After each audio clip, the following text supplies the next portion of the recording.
Заробляють на волонтерки, що ви заробляєте на волонтерки. У мене ще є запитання. Ви тут щось зробили, так? І вони варили собі там широчку і добренько ширялися з інсулінових шприциків. Ви грантоєди? Там діти спали, 8 дітей, тут діти кругом. А тут трупи лежали від бандери. Рашисти якось. Знайома, да, історія? Ось от. Зараз дійдемо до точки.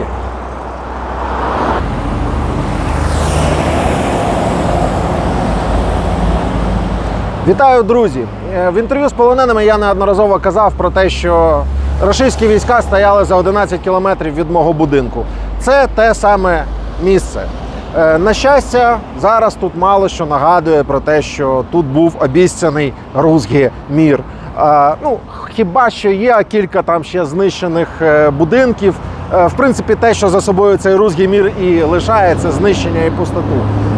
Є заправки, які зараз вже відбудовані, цивільні будинки, супермаркети, все це майже зараз відбудовано. Але руський мір продовжує свою терористичну справу і продовжує наносити удари по різним містам України. Ми вже неодноразово показували Харків, район Північна Салтівка, який знищений майже повністю.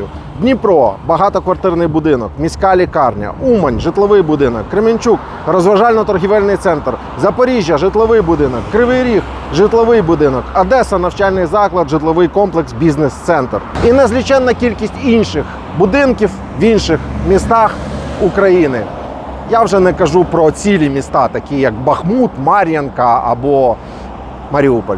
Росіяни ж тим часом продовжують розповідати, що ми нічого не знали, це не ми.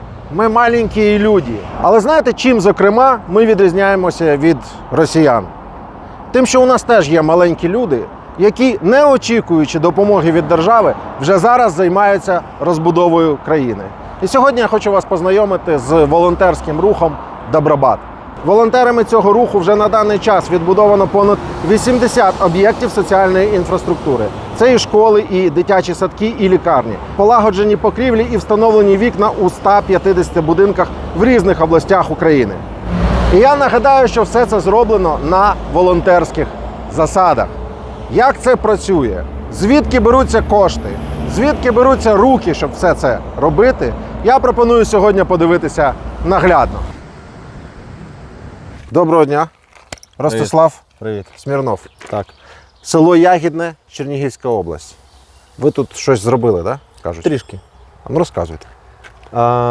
Минулого року ми скооперувалися, там частково були домовленості, тоді ще було трошки інше міністерство відбудови, не пам'ятаю, як правильно тоді називалося, Міністерство реінтеграції чи Міністерство там, регіональної політики, неважливо. Ми домовилися, що зайдемо, допоможемо цьому селу. Це насправді село, чому воно було вибране, тому що тут була певна своя історія. Ми можемо пізніше, я не знаю, показати про це. Тут все село тримали декілька місяців в дуже, скажімо, таких нелюдських умовах. Тобто люди тримали в підвалі, люди там прям помирали і так далі. І ці всі будинки були практично зруйновані, тобто не було жодної покрівлі, не було жодного цілого вікна. І от ми вирішили для себе взяти такий челендж, зайти сюди повністю Добробатом. Ми зайшли сюди в червні місяці і спробувати його відбудувати. І виїхали ми звідси в грудні місяці. В принципі, якщо чесно, я після цього більше як такої роботи, активності в цьому селі і не бачу. І от ці всі будівлі, які ви зараз бачите, з зеленими покрівлями, всі вікна, всі двері, які є, це все робила наша волонтерська організація. Тобто кожного дня тут практично там в районі в середньому десь 50 людей кожного дня тут проживало. І працювало безпосередньо. У нас були там свої партнери, хтось надавав, якісь компанії надавали там будівельні ці інструменти, хтось їх приютив. У нас тут було, де волонтери прям спали безпосередньо. Хтось там харчували, допомагали просто з продуктами, а вже місцеві жінки, ну тобто власниці, Ну, ми годували. проходили цілу вулицю і ціла вулиця з зеленими покрівлями. Да. Це абсолютно все. Тобто ось ці дві вулиці, це 22 багатоквартирних будинки, які ми повністю побудували. Я можу показати, ми не просто так зібрали саме біля цього будинку, чому я хотів саме акцентувати на ньому, тому що він був найбільше розрушений. І я тобі скажу чесно, ми не зовсім хотіли збиратися за нього, тому що це трошки інший уже рівень і інший тип. Ми все ж таки більше про fast recovery, про таке швидке відновлення. А тут він був зруйнований, от можна показати, як виглядав цей будинок. Ну, тобто, ми його повністю розбирали, там будинку, можна сказати, взагалі не було. Ми його повністю розбирали. Вадим, покажи, що от тут ще є хлопці. Ви всі з Добробату, правильно? Так. Так, всі з Добробату. У нас просто звуку не вистачає на всіх, тому будемо спілкуватися почергово. І місцева мешканська, так? Ну, зараз ми вас покличемо, добре? На кілька слів. Добре, а можна взагалі, щоб Без обличчя? збоку, да, без. Можна. Все можна. У нас все можна. Так, тепер, я зрозумів, значить, масштаби робіт. Я зрозумів, що робляться покрівлі, я зрозумів, що робляться вікна, що тут відбудовано цілий будинок. Да. Тепер у мене наступне запитання. Звідки кошти? Якщо Хто робить? Да, окей. А якщо ми говоримо про Добробат, по стану на сьогодні у нас вже більше 45 тисяч волонтерів. Ми працюємо кожного дня в 7 областях. І Чернігівська – це одна із областей. У нас є різні, скажімо так, рівні кооперації. Десь частково це пересікається з державними якимись органами, де вони просто надають будівельні матеріали. Якщо ми говоримо про Ягідне, то це було іменно так, те, про що я сказав. Була домовленість, ми не знаємо, звідки брались ці матеріали, хто їх закупляв. Все ж таки держава. Вони просто в певні дні привозили будівельні матеріали, розгружали біля будинків, все решту робили. Добре, запитання наступного характеру. Чому вам держава давала ці матеріали? Під ваші гарантії того, що ви зробите. Саме вам. Дивись, коли ми починали, взагалі, я був радником міністра внутрішніх справ, і все одно була певна кооперація на вищому рівні. Дениса Монастирська. Да. Денис нас дуже підтримував, і він був таким певним тараном нашим. І коли нам потрібні були якісь зустрічі, він нам їх допомагав організовувати. Така зустріч була безпосередньо з Чернишовим, яку ми організувались, на якій ми прийшли. Чернишов хто? Чернишов тоді був міністром якраз цієї регіональної політики. Зараз він там перейшов, не знаю, Нафтогаз чи де він там. Да. Вот. І ми мали такі кооперації з іншими міністерствами, там, з Міністерством освіти по залученню молоді та інша історія.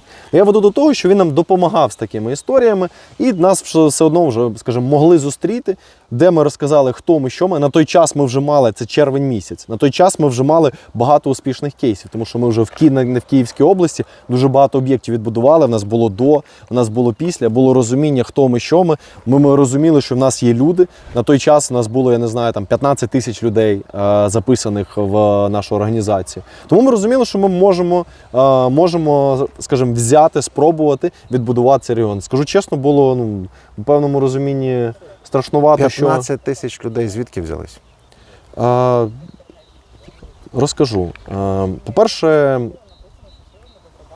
ми десь були людьми умовно медійними. Я як був радником, я якраз відповідав за інформаційний фронт. Так. І я багато виступав також на телебаченні. І також про мене запитували багато там ЗМІ, ми про це домовились. На телевізорі виступав, розповідав. А потім ми ввели такий ще інструмент, який нам просто дав шалений буст.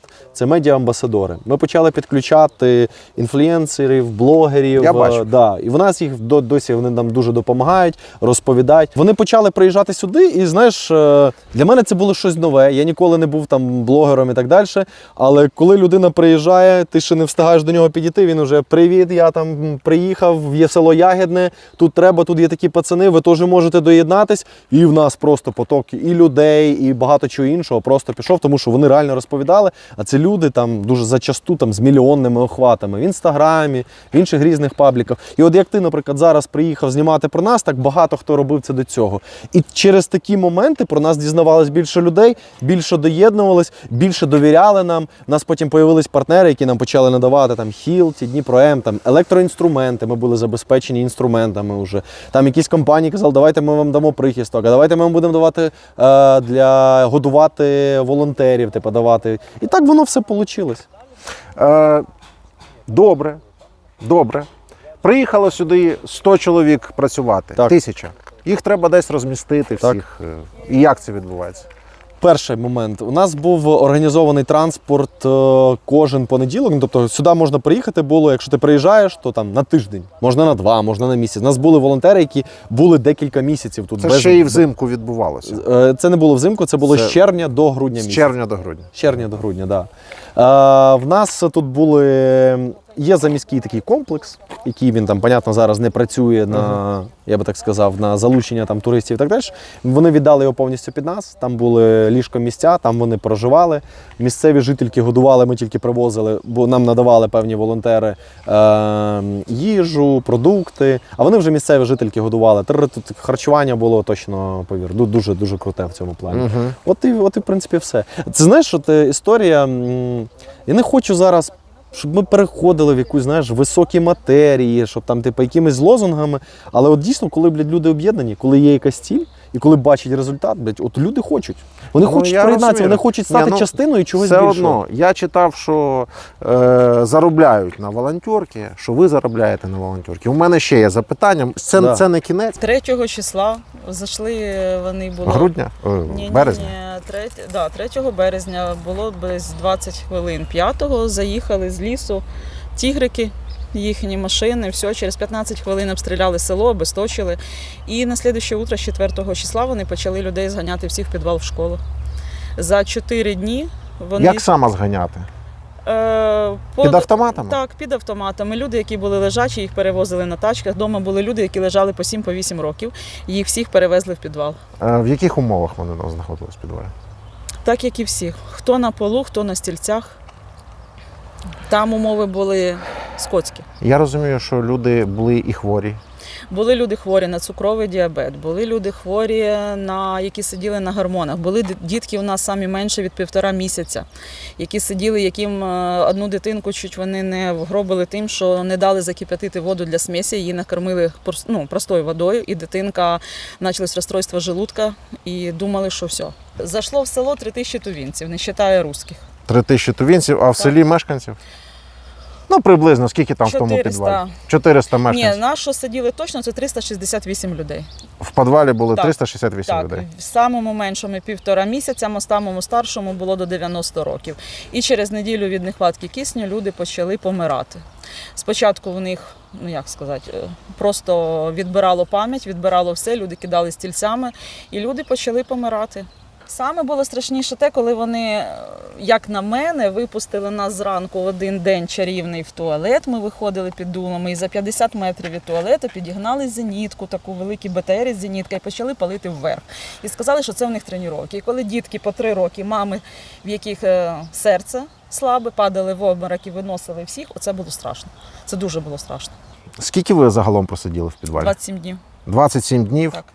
Один раз за 27 днів ви вийшли? Ні, нас випускали вранці, ввечері в туалет. Якщо були такі тихі дні, що не було за весь період, було по 4 дні, що наші не стріляли, їхні не стріляли, всі так тихенько мирно гуляли, навіть в м'ячика, а потім почали знову перестрілки. І то, що вони нас держали живим щитом, тому що на ніч підганяли до дверей до цього, підганяли свої з горючим машини, бензовози, все. Тобто, якщо, то вже була братська могила. Були такі випадки, що п'яні тувінці, якщо десь росіяни прогавлювали, приходили, навіть було таке, що в велику кімнату кинули гранату. Ха-ха-ха, найдете, віддадіть.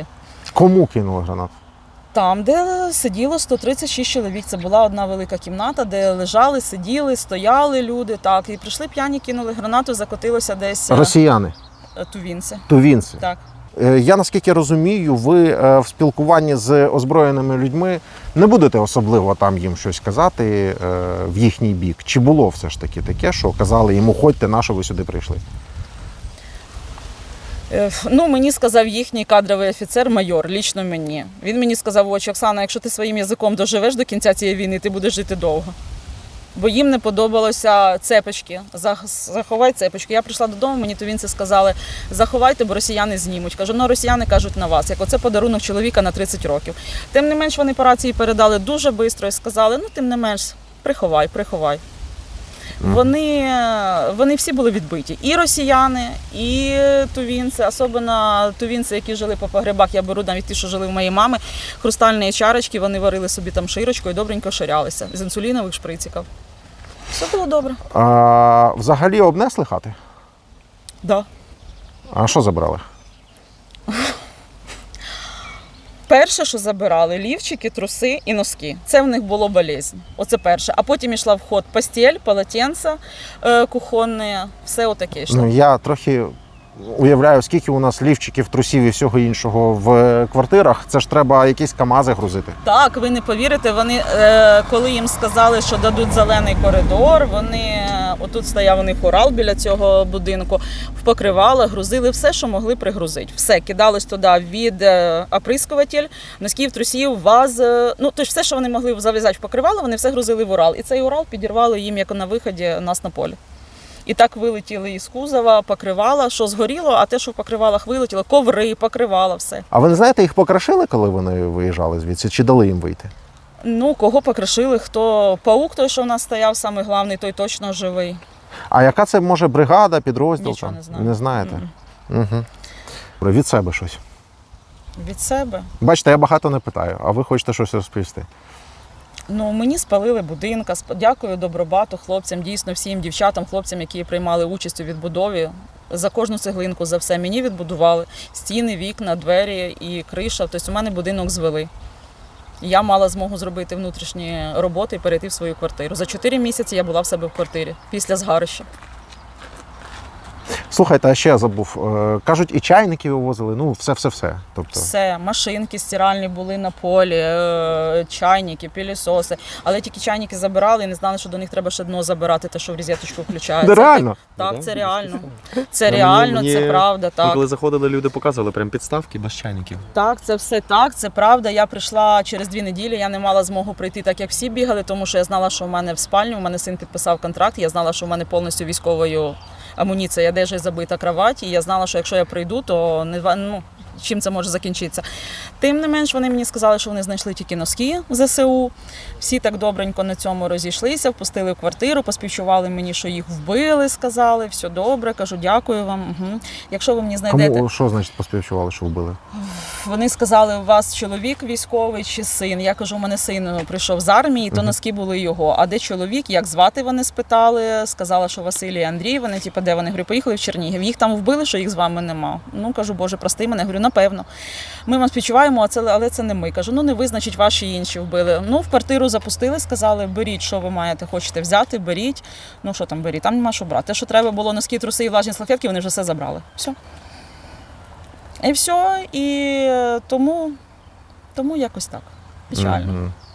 Скажіть, будь ласка, ну а чоловік живий ваш? Так, живий син, живий чоловік. Чоловік зараз в Дніпропетровській області, а син під Авдіївкою. Фух, боявся питати. Хай все буде у вас добре і здоров'я вам, і Дякую, вашим дякую. всім рідним. Дякую вам. Дякую. Так, ну що можу сказати? Я не просив, але все ж таки вас пропіарили. Ну, що ви зробили, да, оце все. Спочатку вам виділяли кошти, ви кажете. Тобто нам кошти ніхто не виділяв. Ми грошей нічого не отримували. Нам просто в певні періоди приїжджала сюди машина, розгружала, ну тобто ми написали смети, ми все порахували, що нам потрібно, там, скільки нам потрібно покрівлі і так далі, які там вікна. Просто в певний період приїжджає машина, привозить, наприклад, вікна. Ага. Ми розгрузили все, далі ми працюємо. Більше нічого. Ні, ну там же ж можна, знаєте, пару вікон десь продати. Зараз саме круг перевірки вже це, дивись, це по-перше, ні, це перевіряє. більше жартую, Ні, якщо чесно. це тут питання перевіряють не нас, перевіряють тих, хто виділяв. Ну, це теж треба розуміти. Ага.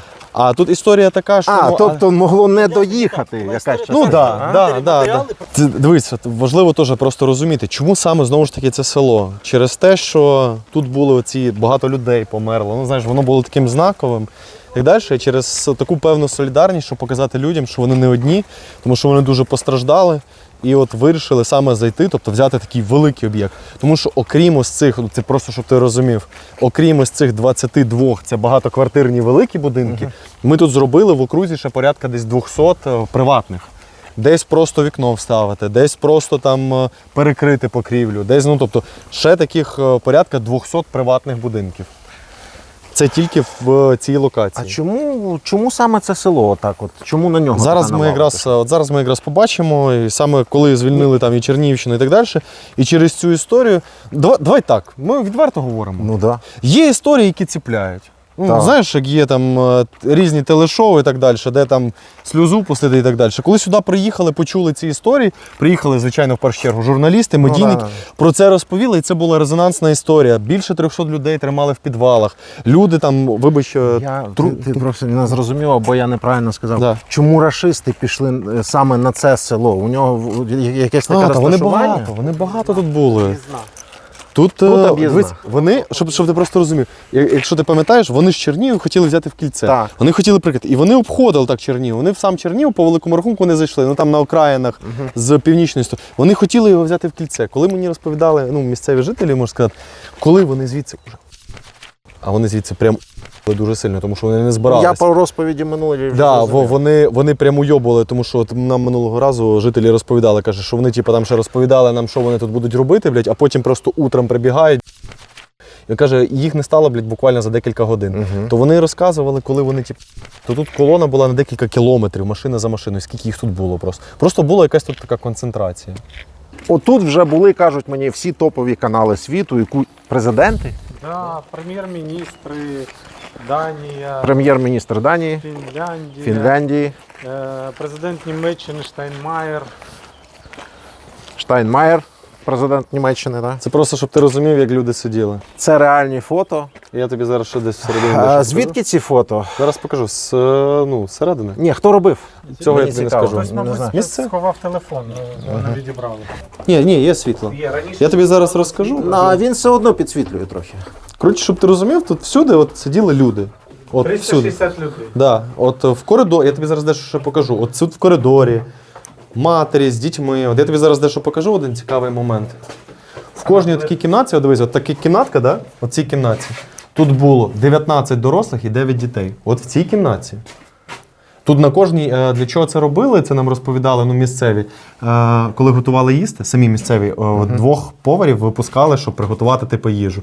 І щоб вони знали, скільки куди кому привезти. От, наприклад, от дивись. От в цій кімнаті Ага, я тут. було 22 і 5 дітей. Тут було 22 дорослих, от в такій кімнаті. І 5 дітей. Тут 28 написано. Це. 22 я бачу. Ну я понял. Календарі. Да. Я зараз ще дещо покажу далі. Кажуть, коли як попаде, іноді ось цей один всратий сухпай був на 10 дітей. Це на день? Чи як? На неділю може попасти, чекати, як буде. Як на доброту кинуть, як собака. Ця кімната є найбільшою. Тут було, от, бачиш, 136, 39 дітей. Це діти от розмальовували. Можеш подивитися малюнки. Це діти розмальовували, коли ти сидів. Ну, якби треба відчути, мабуть, що цей момент, тому що я розумію, що отут, в цих місцях, люди майже місяць просиділи, буквально. І отут, в цій кімнаті, було 136 дорослих, да? Що Да. там написано? І 39 дітей. І 39 дітей. От в одній Чоловік кімнаті. позаду тебе, якщо потрібно буде, сидів був один з них. Ну, я ж в нього вже питав. Так. Там просто стоїть коробка від рашистського сухпаю, і я питаю, як ви досі не сховали десь, воно ж мразотне. Він каже, це буде музей, і люди повинні бачити оці коробки, які ми там могли годувати на тиждень одним цим дітям давати оці. Ми думали теж про відбудову умовно цього об'єкта, але сказали, що його трогати не треба, що да, з нього будуть робити саме музей. До речі, я про харчування, в принципі, у тої жінки не запитав в двох словах, як взагалі все відбувалося. Опять-таки, можу сказати те, що розповідали місцеві жителі, випускали декількох були там ребята, якщо можна так сказати, які вміли готувати їсти. Їх випускали декілька разів на день, вони готували, приносили сюди, і для цього вони і писали, скільки тут дорослих, скільки дітей, і так могли. Готували там на вулиці, отам де столбики, там попросили в їх дозволу, щоб багаття розложити. І хоча б поначалу, хоча б кип'ятку, щоб можна було малих дітей не сирою водою поїти, а кип'ятком. І там ми ж кидали дозвіл, щоб диму не було, великого багаття не розлажуйте, а по можливості, коли на вулицю як випускали, коли в 8, коли в 10, коли в 11, коли взагалі можуть не випустити. І там на багаття, тому готували із садика, школи, каструлі повиносили. Води потроху поначалу можна було з колодязей десь набрати. І почали б трохи хоч чаю готувати. А потім із садика, школи, як сюди вели нас. Як можна було трохи щось, хтось взяв їсти. І поначалу так такечки ділилися. Вода, да, капустить, та що-небудь кинули таке. А як тоді як? Полосі, ось такий пластиковий стаканчик, як ото полов не повний, він це і на двоїх поїсти без хліба.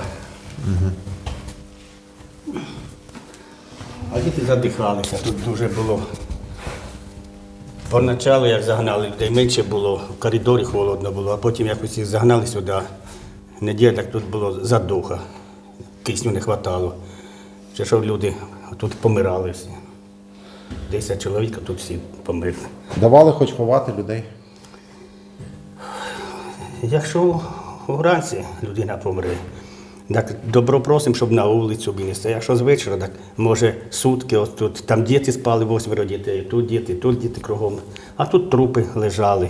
Може повсуток, сутки може пролежить труп, куди пройти не можна, так по очі передавали, щоб туди хоч винести. А виносили трупи в хаті, у кочегарку, там кочегарка є шкільна, там 3-4 чоловіки собереться трупів. Потім дозволу просимо, щоб їх можна було на цвинтар захоронити. Вони дадуть час, врем'я, чи півтора часа, щоб 4 чоловік тачками садоми повивозити та похоронити. Коли туди підвозили людей, почали ями копати, тігром об'їжджають крім кладовища, бачать, там цивільні люди ходять. Вони од'їжджають, от цвинтар обстрілюють. Люди вже не трупи кидають, а саме в ями падали. Багатьох ранило. Рачки прилазили сюди. Такі похоронення були.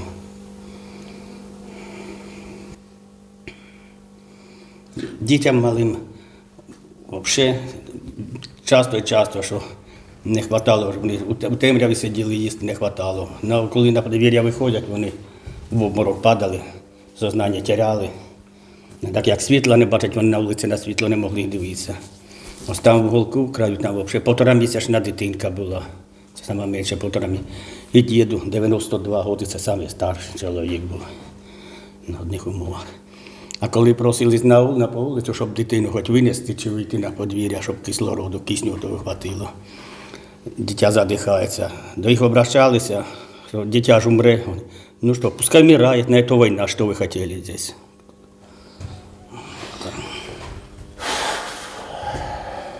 Були якісь особливо нелюдські випадки з їхнього поводження? Це все особливо нелюдське, про що ви розповідаєте? Я людського не бачив нічого їхнього з їхньої сторони. Людьми важко назвати їх. Невозможно, навіть не те слово, щоб їх назвати людьми. Скотини, так на скотину можна якось общий язик з скотиною знайти. А перед тим люди, які помирали, то вони всі божеволіли з ума. Перед тим, як умер, так людина з ума сходила, що завгодно можна чекати. Ось там на стіні календарі вели, бо у кожній кімнаті про календарі писали, бо ми вже забули, коли чи субота, там, чи понеділок, які дні на телефони підбирали, нічого ж. Взагалі, невідомості жили. Так почали календарі писати. Покажете, де цей календар? Там у кожній кімнаті календарі є. Ні, ну для прикладу хоча б один. Ось календар. Я розумію, що вам важко розповідати це Діти все. гімн написали, оде календар вели. А це людей, які тут в кімнаті помирали, відмічали людей. Там у нас є слідуюча кімната, там ми вже писали поіменно, якого числа, якого дня, і по ім'я, яке ім'я, фамілія, хто вмирав, записували. Там у нас в кімнаті є. Це діти? Це діти малювали. Це діти написали гімн? Дівчинка написала гімн. Нічого їй за це не сказали, чи вони не дивилися? А вони сюди ми так прикривали, Вони заходили. сюди вони нереально їм було дойти. Це вони тільки могли йти на коридор, зайти, тут не в коридор, там місце. Тут от 30 сантиметрів такий проход був, там відра стояли, щоб коли на подвір'я не випускали, бувало, що сутки так на відра ходили в туалет. Так можна було пройти. А вони туди таки на проход може вийти, так це п'яний ззаді, чи дитині дати, щоб з автоматом, чи гранату дати, щоб дитина погуляла, побалувалась. Ось в цьому куточку 1,5 місяця дитинка. з дитиною 1,5 місяці сиділи. На руках? На руках держали. Саме сиділи, на руках держали. Дитинка постійно кричала. Молока не було. Треба корма не було. Дитинка кричала, просила їсти. Ну, треба ж було кормити чимось, а як мамки вроді немає. Немає чим кормити. А як з сирою водою дітей попої. У дітей животики боліли, безпокоїли. Плюс тому медикаментів ніякої медицини нічого не було. Що люди старі, що молоді, всі люди просидівши, ноги отекали, шкура, вени лопали, тріскалися, ноги, все гнаїлося. Лікарства, коли температура у дітей підіймалася до 40, таблетка поначалу, як була, на 5 їх дітей розділити. Не було чим навіть температури збити. А інфекція, хватало інфекції, вітрянка приключилася. У дітей усіх переболі температурить, висипає. Десь знайшли понаходили, як усі зелені ходили. Коли на вулицю як вийде, там діти хліб знайдуть, сухаря обтирають, давляться тим сухарем гнилим, черствим. Гоняться залюбки, об'яснять, бач, голодаєте, тут ми приїхали визволити вас. І накормив вас, і самі фотографірують усе. Все знімають і об'ясняють, що ми приїхали визволити, понакормлювати вас, бо ви ж голодні. Вигнали людей з квартир, з домів в підвал. А вони тут нас русські утримували в основному. А в селі біля кожного будинку їхня техніка стояла, і в кожному будинку вони жили. Там були туїнці, туїнці в основному. Я кажу, вигнали людей з хат в підвал, позбавили їжі, потім дали сухаря і фотографують, що ось ми вас. Чи конфетку, може, м'ятну таку смоктушку дадуть, сфотографірують і об'ясняють нам. І коли будуть на нас мінами кидають, обстрілюють нас. І нам об'ясняють, що це ваші хочуть по вас стріляти, і вас хочуть вже повбивати. А ми ж приїхали, будемо визволяти вас від бандери. Рашисти як? Знайома, да, історія? Мразі. Ось оце, тут місяць я просидів на оце моя, на 4 роки площадь була місяць. Я звертаюсь, до речі, ви думаєте, не дивляться, навіть українською мовою дивляться уйобки. Всередині виходьте, бо тут треба двері закривати буде. Ось ото у нас тоді 3 числа, вони 3 числа до нас зайшли, і ото зразу застрілили Толіка, яка Грищенко, Льоніка Радченко, це снаряд, Вітю Шевченка застрілили. Розстріляли? Розстріляли. За що? Без причини. Їм, якщо в камуфляжній формі я побачив, це вже воєнні, чи наколку, чи так, щось таке щось слово сказав, вони, як сказати, не було їх такої. Це просто їм раді удовольствия ми отримали таке. Шевченко, Толік, Березівський. А то люди. Вони показували владу наче свою, да? І людей, Ну, а як? Вони тільки зайшли до нас в село, вони почали по всьому селу, по окнах стріляти, так, як стріляти, щоб людей залякати, щоб люди ніхто і зразу бригадами по селу розбрелися всяким. Яка техніка, все, машини побили, все потрощили, побили, хоча нереально було. На трасі, які машини їхали, чи автобуси, що там їхало, усі погорені вони на трасі, люди лежали. І в машинах. Оце календар, а це люди, які померли в тому великому залі. 30 числа їх вже вибили, отсюди їх утекли, а 31 числа зайшли наші.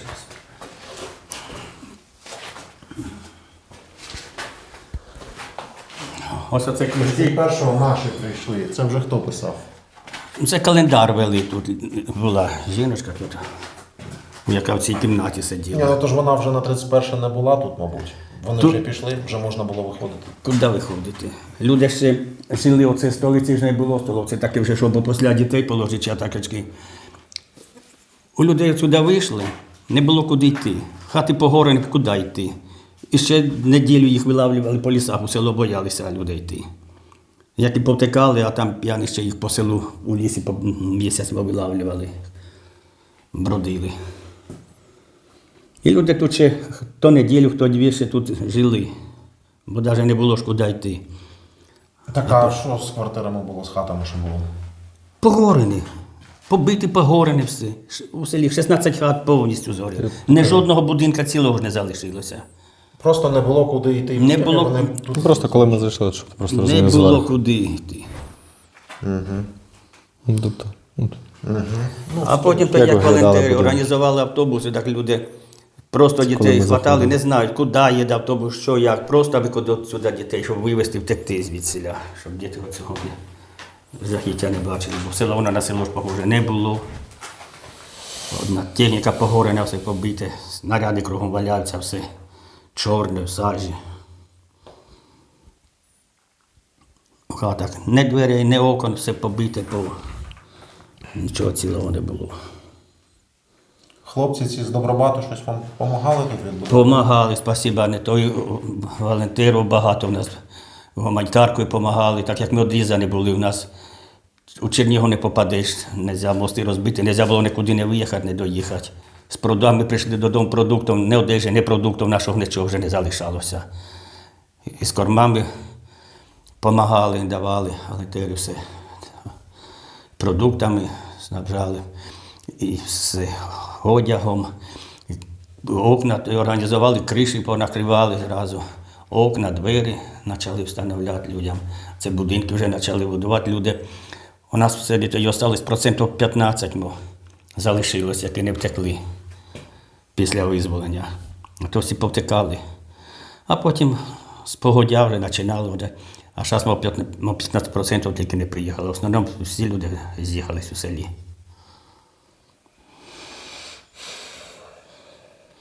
Ось так в один день включили світло. Сюди нам принесли таку пресу, це їхня «Комсомольська правда». Щоб ми читали її, їхній гімн вивчили, красні пов'язки одягали і переходили зими були. Оскільки вони об'ясняли нам, що ми Чернігов взяли, яке вхера взяли, як кожен день. Вони гатять на Чернігов і ковзаються на місці. Одне поїхали, немає, другі їдуть. І ми бачимо, що нічого ви не взяли, як вигава, піздіть, кажуть.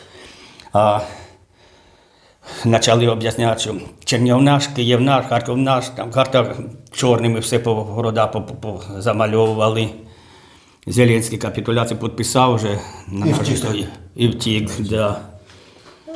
Оце таке нам почали, ніхто нікуди.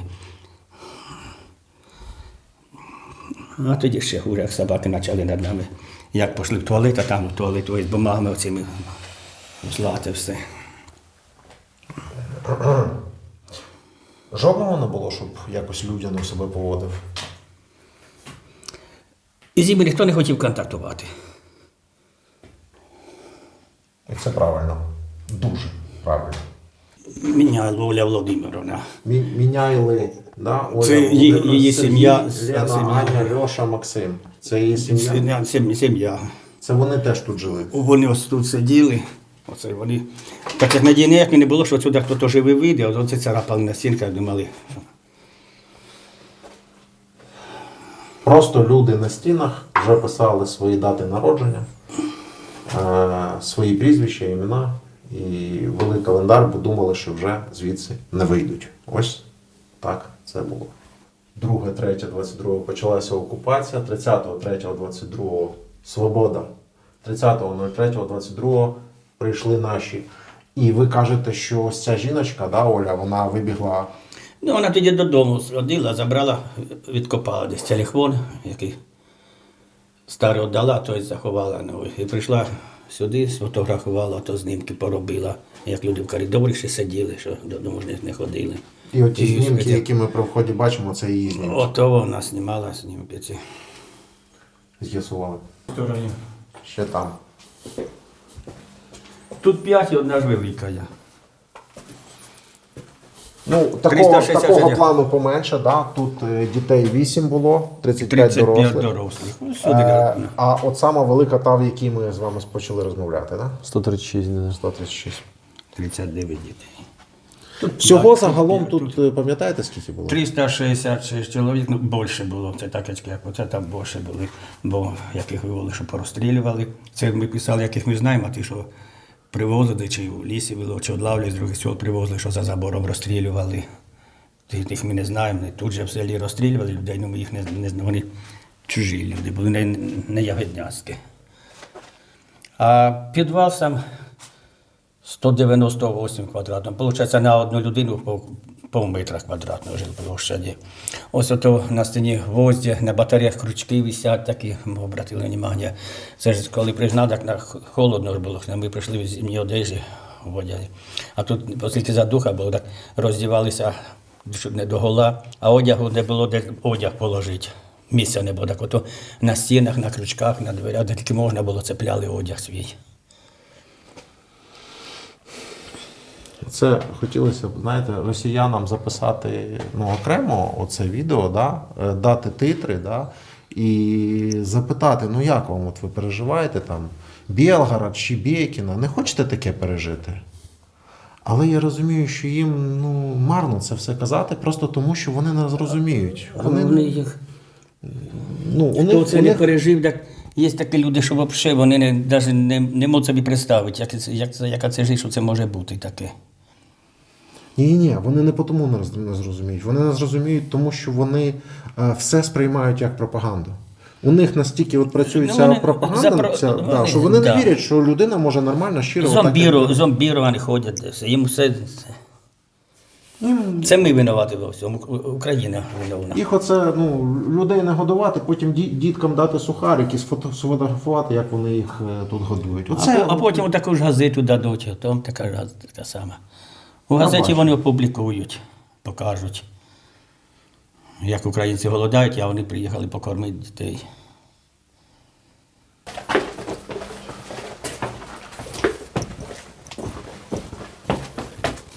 Тут вже в коридорі, отут люди спали, де місця не вистачало. Там на ступеньках стояли відра, у які в туалет можна. І в кожній кімнаті вже люди не стіснялися, бо не було другої можливості. Тут прямо відра стояли, туалет, у кожній кімнаті був свій туалет, відро стояло.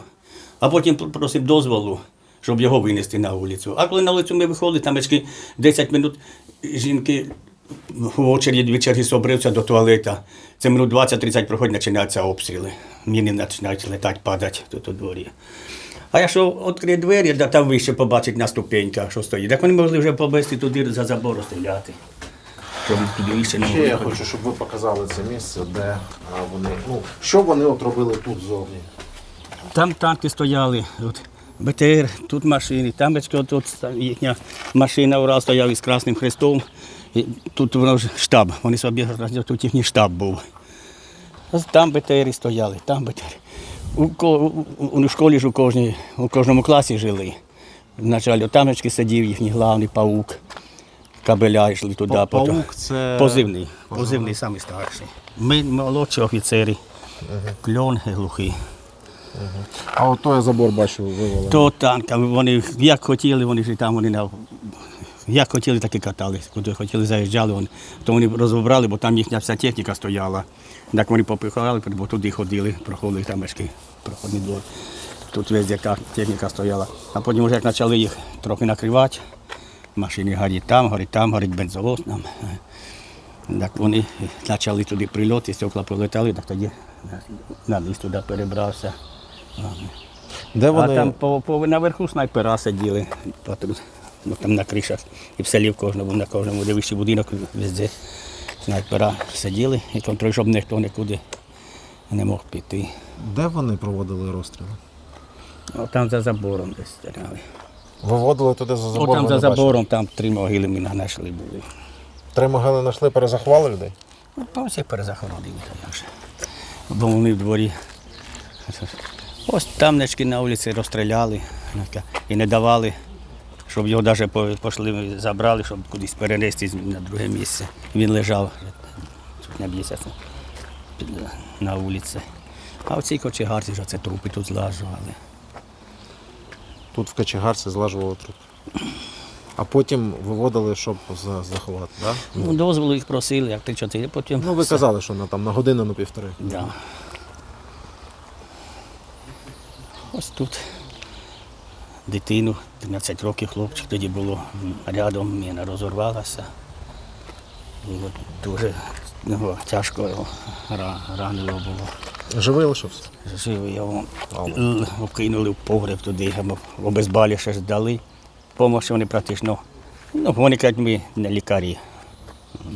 У нас самих солдат своїх нічим лічити, а вище. Жіночка тут одна казала, щойно спілкувалася, що начебто якійсь дитині трохи дали допомогу. Так оце ж ця дитина, її вкинули туди, потім на другий день, з утра, вже попросились, вони його забрали. Вони забрали його, не знали ми куди. А його в Білорусію вивезли, і там його прооперували. Його легені зверху були, практично, задихався, не було. А там якась медсестричка дала у соцсетях. що з України дитя є тут.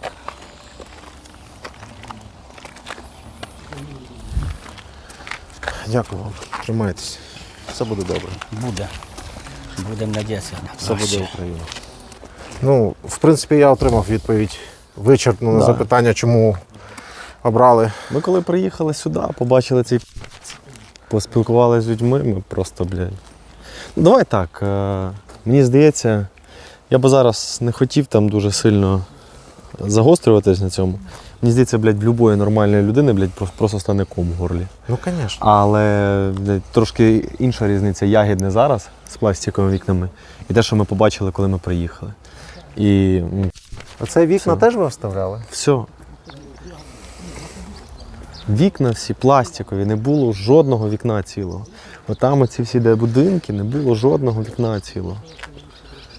Якщо ти бачиш, всі нові пластикові вікна. Перейдемо до складних питань фінансування. Давай. Ми зупинились на тому, що кошти ви не отримували, Да. отримували матеріали. А ось зараз хтось з ваших каже, що латвійці там. Да? Так, да, дивись, в нас дуже велика кількість, у нас є окремий, я би так сказав, підрозділ команди, який займається тільки виключно міжнародкою, зустрічі з міжнародними фондами, грантами. У нас є дуже багато, хто нас підтримує. Там, не знаю, закінчуючи там USAID. Зараз у нас дуже великий, ми поїдемо на наступний в Чернігові, там Бельгія допомагає. Ви грантоєди? Ти знаєш, Ну я багато просто чув. Це дивись, гранти. дивись, Я да, зазвичай да. звик до того, що гранти Да. отримують організації, які займаються захистом людей, які їх в принципі не просили б захищати, Ага. але менше з тим, ну вони якби це роблять. Знаєш, що для мене грантоєди? Дивись, та мені, чесно, мені похеру, блін. Чи яких не потрібно захищати, як да? нас не Якось назвуть, мені взагалі по барабану, звідки гроші і як. Але я можу сказати, що в нас зараз грошей немає. У нас їх немає.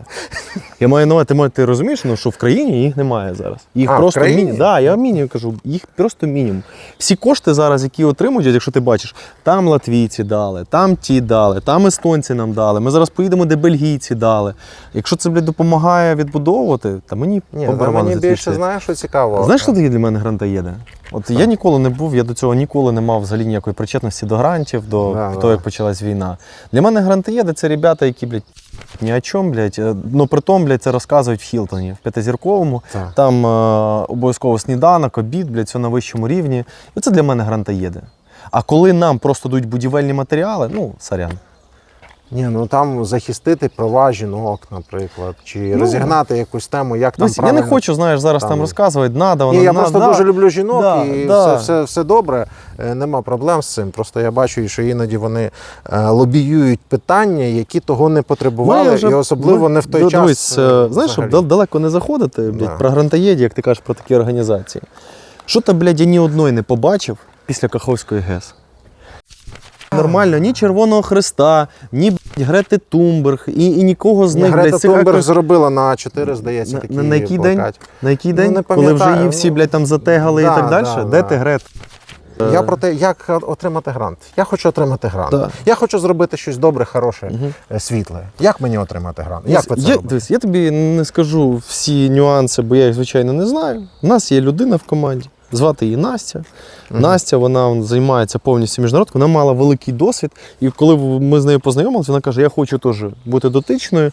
В неї дійсно є оплата, але ця оплата якраз, вона, скажімо, сама на себе заробляє в плані того, тому що вона себе закладає в цей грант. Угу. І все. Ну, тобто вона там тепер на заробітній платі. Я до чого веду? Вона каже, я буду вам допомагати, ви робите хорошу справу, у мене є в цьому досвід, вона знає великих цих. Вона їх, я не знаю, чи є якісь пабліки, чи що. Вона їх якось знаходить, готує документи, Коротше, є. подає. Вона, наприклад, як працює? Вона каже, ребята, є грант, наприклад, там, от від Бельгії. Вони готові дати, наприклад, на 6 об'єктів соціальної інфраструктури. Окей, ми беремо в роботу. Далі підключається, наприклад, там Саша Юрко, який координує роботу. У нас є такий окремий чат, називається Добробат Кашторисники. Це волонтери, люди, які там безкоштовно приїжджають, прораби, мають досвід, вміють рахувати. Вони приїжджають, наприклад, на школу, кажуть, от стільки нам там не грошей. Нам от стільки-то треба бляхи. От такі вікна, розмір от такий. От то-то нам треба, то-то. Вони теж волонтерять? Да, да. Вони прописують цей, ми передаємо, вони погоджують, вони виділяють кошти або закупляють самі ці будівельні матеріали і просто нам їх передають. Ми потім фінансово звітуємо. Ти, я не знаю, чи знаєш, чи не знаєш, там по-іншому з міжнародними організаціями не виходить, ти маєш відзвітувати за все. Це нормально. Да, тобто підкріпити і так далі. Тому, якщо нам довіряють і бачать, що ми робимо. Тому ж вони, в принципі, ці Знаєш, грантоєди я тобі в так скажу. класичному сенсі, вони постійно і проводять якісь акції, наприклад, в захист когось, кого захищати було, в принципі, не потрібно, але вони акцію провели і відзвітували. Да. Що, ми ж Це саме і цей. Ну, от в нас такої історії немає, в нас все чітко і понятно. В плані цього я завжди кажу, що у нас є золоті руки, нам потрібні будівельні матеріали. Сорян, блядь, ми не стягнемо на будівельні матеріали. Ну, тобто ми стягнемо, але це буде пару будинків в місяць. А ми їх хірачимо дуже багато. Ну, тобто тільки от там в кожному регіоні, кожного дня, заходячи в наш телеграм-канал, ти бачиш, що зараз навіть люди працюють.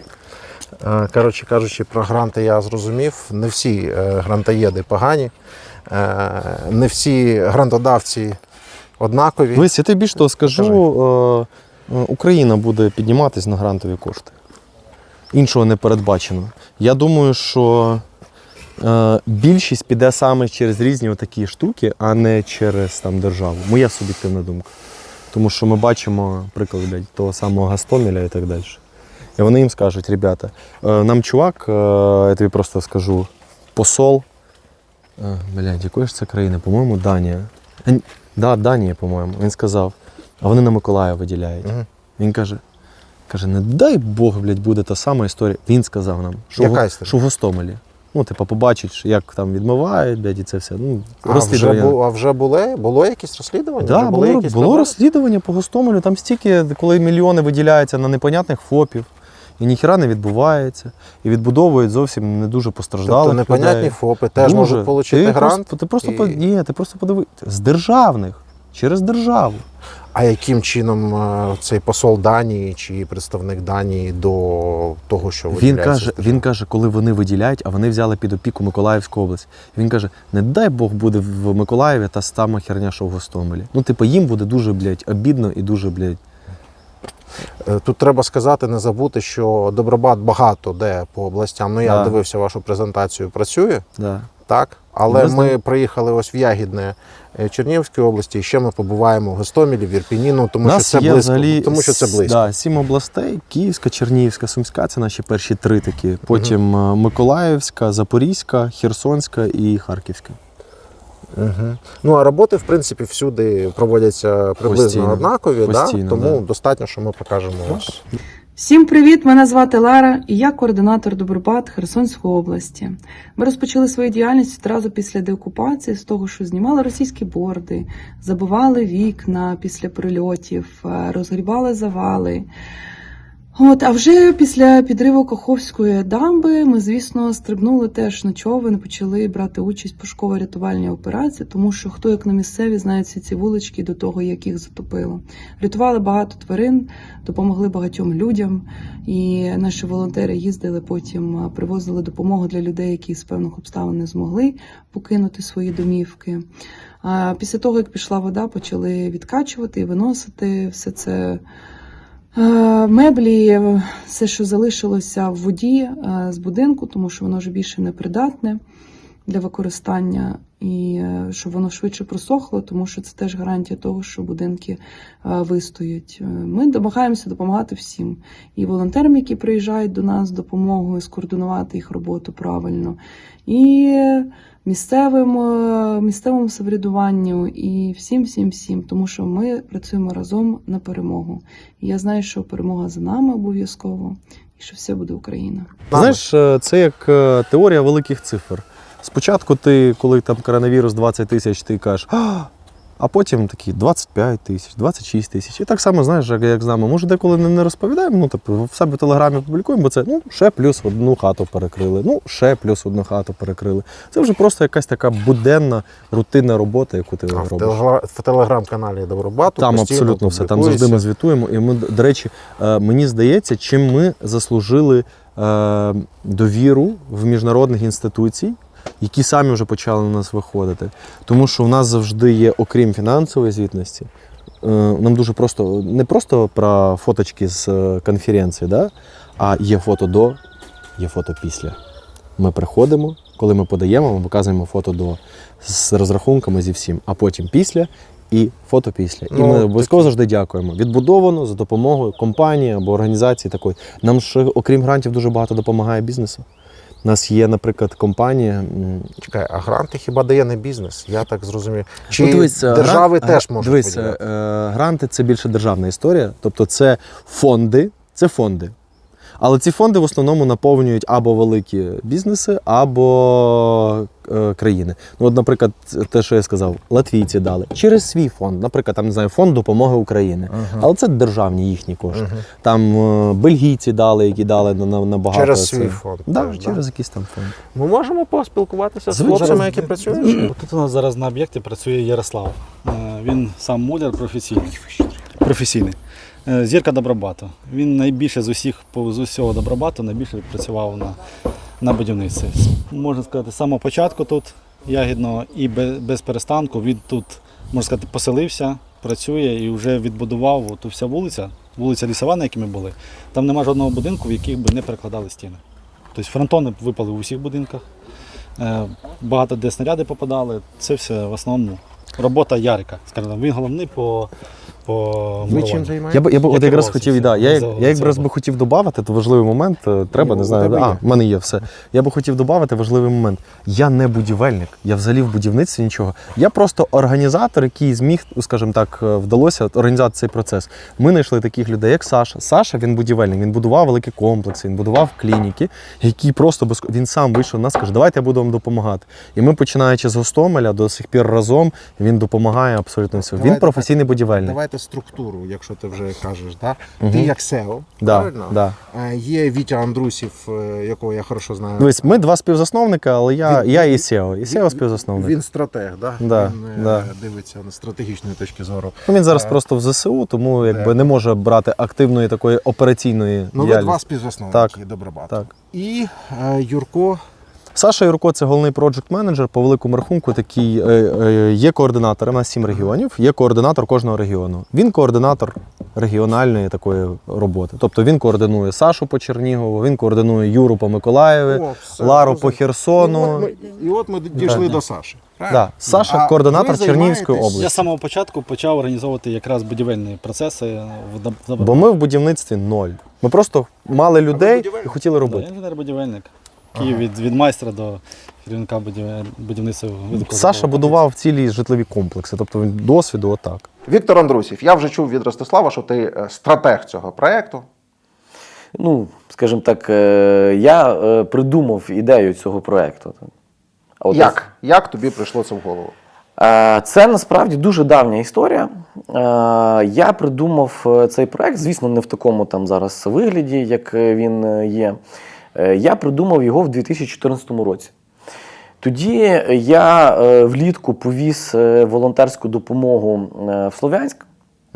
І я там зустрічався з різними людьми, і я побачив таку дуже цікаву річ, що люди часто потребують не стільки там от відбудови, скільки відчуття солідарності. Відчуття, що вони от не самі з цими проблемами.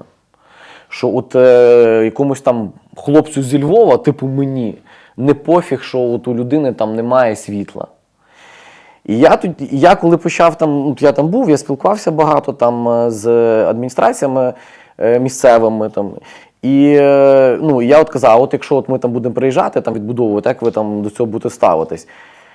І я бачу в них от цей погляд не те, що «о, буде мені житло», а що вам може бути це потрібно, що вам може не плювати там на нас.